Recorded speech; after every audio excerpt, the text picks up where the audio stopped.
na vida e muita gente tem medo. Fala assim, se eu continuar tendo dor de cabeça desse jeito, vou ter um AVC. Perfeito. Já ouvi muito isso, doutor, é verdade? E é muito comum. Pra você ter ideia, a principal causa de ida para o pronto-socorro, dor de cabeça e dor na coluna. Como você falou, né? E ainda mais para o seu público, o público feminino, 15% das mulheres têm cefaleia primária, em especial enxaqueca. Tem relação com o ciclo menstrual, então quando a menstruação está perto de vir, nos dias anteriores, o hormônio feminino muda e dá dor de cabeça. E como você falou, o medo de todo mundo é chegar para mim, neurocirurgião, né? Tendo um tumor, tendo aneurisma, mas isso são doenças raras. O mais comum é, como você falou, as cefaleias primárias. A enxaqueca é o destaque muito grande e a cefaleia tensional. A grande maioria são esses dois tipos. E qual a diferença, doutor? Perfeito. A enxaqueca é uma dor que ela tem característica. A luz incomoda, barulho incomoda, ela é pulsátil, é unilateral. Pode durar algumas horas, né? Tem essa relação com o ciclo menstrual, né? A cefaleia tensional, muitas vezes, ela é unilateral, ela é em aperto, então não tem essa característica tão pulsátil. E tem muito a ver com a tensão mesmo, né? Então, o estado emocional do paciente, né? Tem paciente sem tensional aqui na região posterior, que às vezes fala, dor de cabeça, pressão alta. Às vezes não, a cefaleia tensional que ela tem, e às vezes ela confunde isso, né? E doutor, dá para confundir, por exemplo, uma dor na coluna?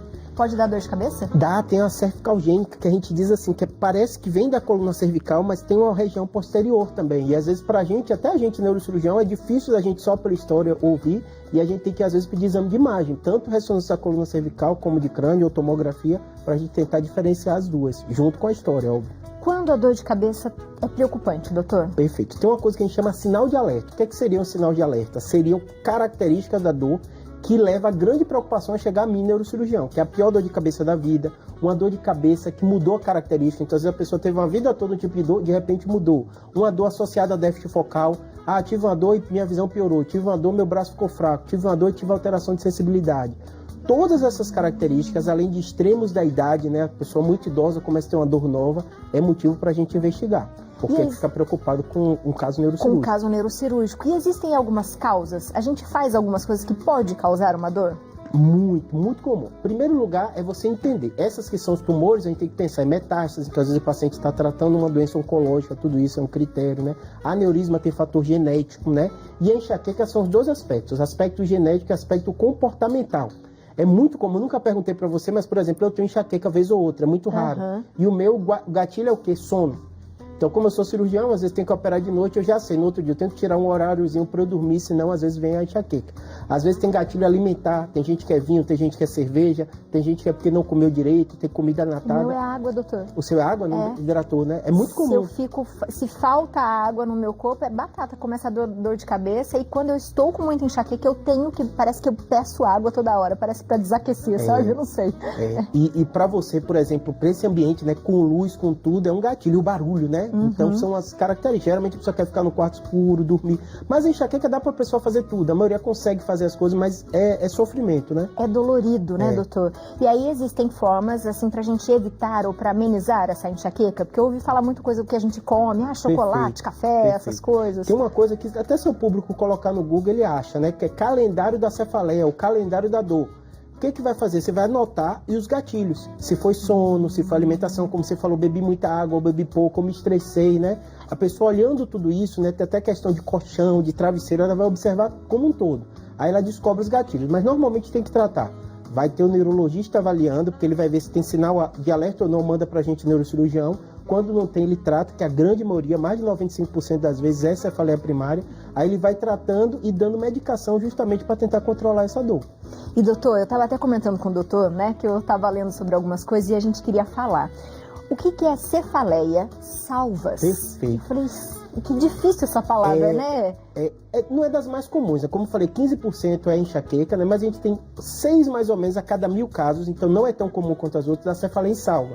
Para você ter ideia como ela é importante, é a pior dor que a gente tem conhecimento. Pior que dor do parto, do que cólica renal. É uma dor que chamava antigamente até de cefaleia de suicida. Quem está com a dor, ela fica com o olho vermelho, lacrimeja, um lado do nariz às vezes também sai como se fosse um líquidozinho. A pessoa às vezes fica com a dor no rosto e ela fica muito incomodada, andando de um lado para o outro.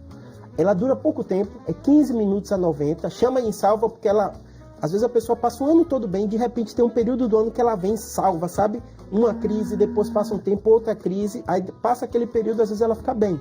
Só que a pior dor, é como o paciente descreve como se tivesse uma faca dentro do olho, então ela tem essa característica de dentro do olho, e estivesse rodando. Então a dor realmente insuportável. Eu tive paciente, para você ter ideia, que às vezes até se machuca, de bater a cabeça, né? De machucar, porque assim, é uma dor que ele fala assim, eu vou morrer com essa dor. Tá dirigindo, esse mesmo parava, e ele coincidentemente encontrou aneurisma. Porque às vezes a pessoa pode ter 2 problemas de saúde, né? Eu falei, seu aneurisma poderia romper, mas não é o caso. Você tem uma cefaleia em salva e encontrou esse achado incidental do aneurisma. Então, são doenças realmente que limitam a qualidade de vida e muito estressantes. E é bem diferente da enxaqueca, né? Porque a enxaqueca você quer ficar quietinho. Perfeito. E essa você não consegue por causa da tamanha dor. E você fica inquieto, né? É um paciente que você olha, você vê que ele está transtornado quando chega na emergência.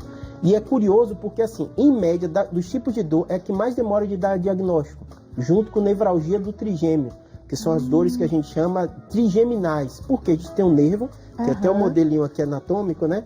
Que ele é responsável pela inervação da nossa face, né? E do nosso rosto. Então, quando ele tá... E ele é o centro da dor na gente, né? No rosto, tudo isso tem muita sensibilidade. O gatilho dele, quando se dá, que é primário, a gente não sabe direito por que a causa, a pessoa tem a dor. O trigêmeo pode ser aqui na face, na parte inferior, então a pessoa vai comer, vai mastigar, vai escovar o dente, ela sente dor.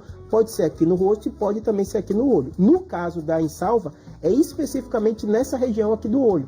Por isso que lacrimeja, por isso que o olho fica vermelho, às vezes até o olho fica um pouquinho caído de um lado.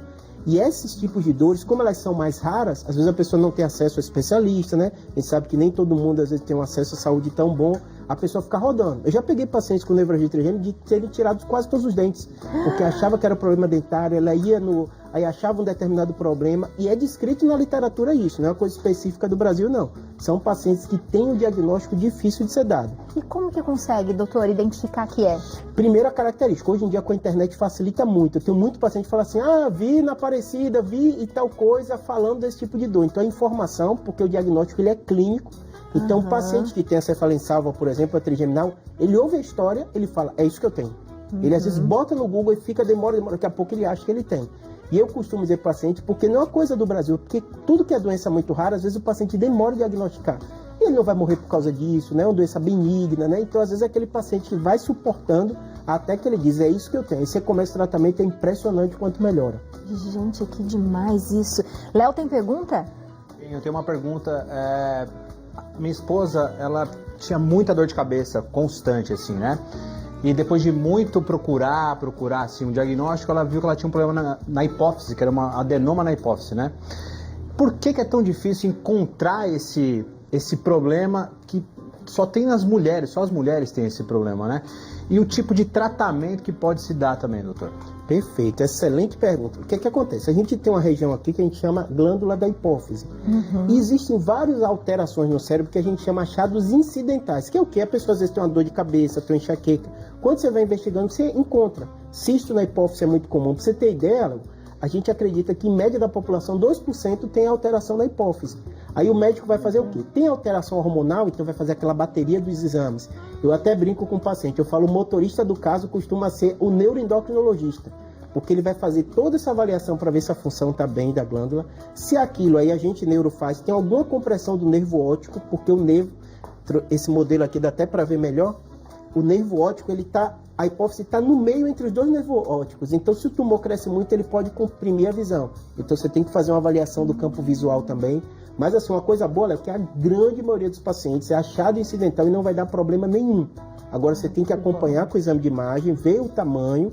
Mas eu até costumo brincar com os pacientes e conto a história, eles entendem, né? Ressonância da década de 80, 90, que popularizou. Então, antes as pessoas tinham essas lesões e nem sabiam, né? Hoje, quando você descobre, dá um pavor, né? Eu tenho um tumor, eu tenho isso. Mas a grande maioria tem comportamento benigno, mas tem que acompanhar, não dá para relaxar. E doutor, se não acompanhar, é prejudicial à visão? Pode ir crescendo, de repente perder a visão? Pode acontecer. Por isso que normalmente o paciente descobre com dor de cabeça, você encontra esse achado e tem que fazer o exame do campo visual, porque quando tem comprometimento da visão, qualquer que seja, é critério absoluto de indicação de cirurgia. E hoje a medicina evoluiu tanto que hoje você é possível fazer esse procedimento por endoscopia no nariz. Você bota uma câmerazinha no nariz e tira. Quando precisa, que é uma minoria. A grande maioria o médico vai acompanhar, o neuroendócrino vai ver. E muitas vezes com medicação, às vezes o neuroendócrino acompanha e consegue tratar e muitas vezes nem precisa fazer nada, você só observa. Nossa, que interessante, doutor. Pelos exames dá pra gente saber tudo quase, Dá né? pra fazer tudo. Qual a dificuldade da medicina hoje? Eu vejo que seu programa você fala muito de saúde, né? É a questão, assim, você tem que ter um certo cuidado, porque a gente descobre muita coisa, mas muitas dessas coisas são alterações benignas e às vezes abala o psicológico da pessoa, né? Então, tumor de hipófise que ele citou é um dos casos que o paciente chega desesperado. Eu descobri um tumor no cérebro, eu tenho isso e aquilo, ele cria um mundo na cabeça de problemas e eu falo muitas vezes é um achado acidental, 2% da população vai ter isso, você não precisa fazer nada a não se acompanhar. E o bom é que no mundo tem guideline muito bem estabelecido dessas lesões benignas. Que interessante. Tem mais perguntas, Vamos doutor? lá. Vamos lá, Léo. Temos mais uma pergunta aqui, ó. Viviane de São Paulo. Boa tarde. Minha dor de cabeça está associada à ânsia de vômito. Por que isso acontece, doutor? É o clássico da enxaqueca. A enxaqueca ela tem um patrão pulsátil, luz incomoda, barulho incomoda e dá um enjoo. A gente tem no cérebro uma região que a gente chama o centro do vômito. E a gente sabe que ele é estimulado quando o paciente tem um gatilho da enxaqueca. E é curioso, a medicina a gente sabe muita coisa, mas tem coisa que a gente não sabe. A gente não sabe explicar direito o que é enxaqueca, o que acontece. Tem teorias da neuroquímica, né, com serotonina, tem teoria vascular, por isso que ela é pulsátil, né? Mas no fundo, a gente ainda tem um gap dessa informação. Por que a pessoa tem? Mas o centro do vômito, essa relação com a enxaqueca é muito comum. Outra coisa é tontura. Tem gente que tem um gatilho e fica meio tonta, aquela sensação de cabeça vazia. Que demais. Tem mais perguntas, doutor? Vamos lá, Léo. Temos mais uma pergunta, Abi. Georges. Boa tarde, tenho 52 anos e sofro de dor de cabeça há 45 anos. Enxaqueca, ele coloca aqui. Gostaria de saber se posso tomar uma injeção de engalite e se tem efeito colaterais. Tenho insuficiência adrenais. Perfeito, Que injeção é essa, doutor? Isso. Tem vários tipos de tratamento. Hoje em dia tem muito tratamento subcutâneo, né? E tem o principal para ele entender. Se tem enxaqueca, ele tem que fazer o tratamento profilático, que é um remédio que toma todo dia, tendo dor, não tendo dor. Óbvio que ele vai olhar com o endocrinologista dele, se pode, e com o nefrologista, né? E além disso, na hora da crise aguda, você tem muito tipo de tratamento, subcutâneo, uma série de coisas. Então, a maioria dos pacientes que perguntam isso, brasileiro é assim, né? Você quer uma solução rápida, toma injeção, toma corticóide, posso fazer alguma coisa? Eu falo, calma. Recebe o diagnóstico, se é isso mesmo, faz o tratamento profilático, reduz a quantidade de crise que ele está tendo e a partir daí vai fazer o tratamento só na hora que ele estiver tendo a crise de dor.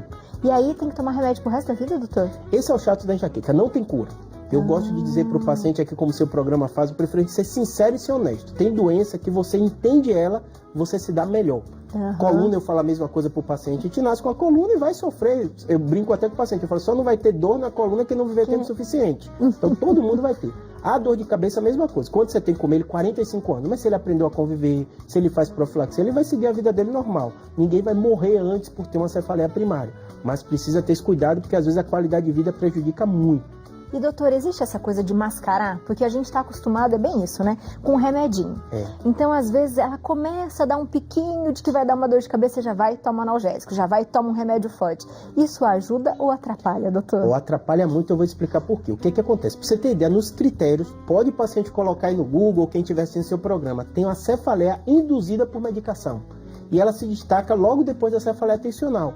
Porque a pessoa começa a tomar aqueles combinados que tem um monte de coisa e muitas vezes o corpo cria uma dependência.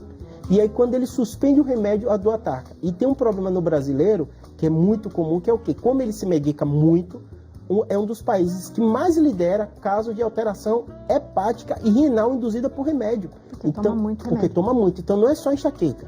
Então, como a gente é prático, a pessoa esquece que tem enxaqueca. Na hora que ela ataca, ela lembra e sai tomando tudo, né? O ideal é você fazer a profilaxia, não vai ter uma cura, mas vai controlar mais crise e aí você vai precisar menos de medicação. E aí tem menos a consequência. Paracetamol, hepatite pode dar insuficiência hepática, né? E, óbvio, que são remédios que no dia a dia não vai fazer mal, mas quem toma muito porque está com dor tem esse risco. E aí, de repente, a pessoa nem tem tanta dor de cabeça e vai começar a ter, porque vai ter gastrite, vai ter estômago, vai ter um monte de outros problemas que vão dar uma dor de cabeça também. E você entende, porque realmente dor é uma coisa insuportável, né? Pra você ter ideia, até na medicina a gente tem...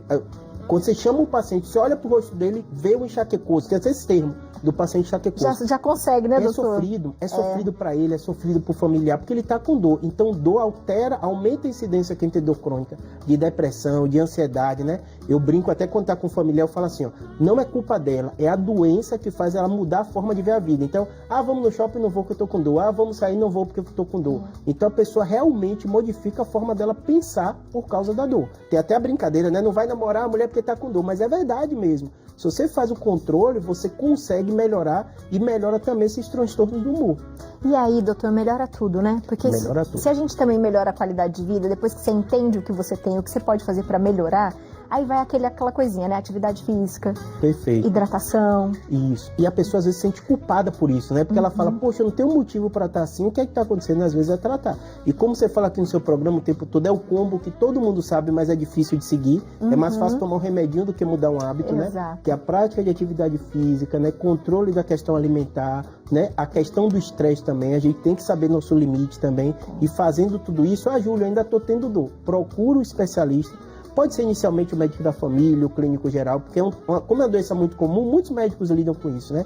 E aí vai fazendo tratamento. Ah, não estou dando certo, tem uma insalva, uma doença mais rara, procure um especialista que ele vai fazer o tratamento. Doutor, muito obrigada, Obrigado. Viu? Muito bem-vindo à nossa casa sempre, é muito gostoso conversar com o senhor. Você de casa aproveita, segue o doutor na internet, entra no canal do YouTube, que ele tem vídeo toda semana, né, doutor? É toda semana? Quase todo dia Quase agora. todo dia, eu tenho visto, eu queria assistir um que o senhor colocou esses dias mesmo, acho que faz 2 dias. Eu falei, eu vou assistir depois. Obrigado. Bom, muito bom, viu, minha gente? Aproveita e segue o doutor. O WhatsApp é o 11 99503 8838, o telefone é o 11 4200 2300.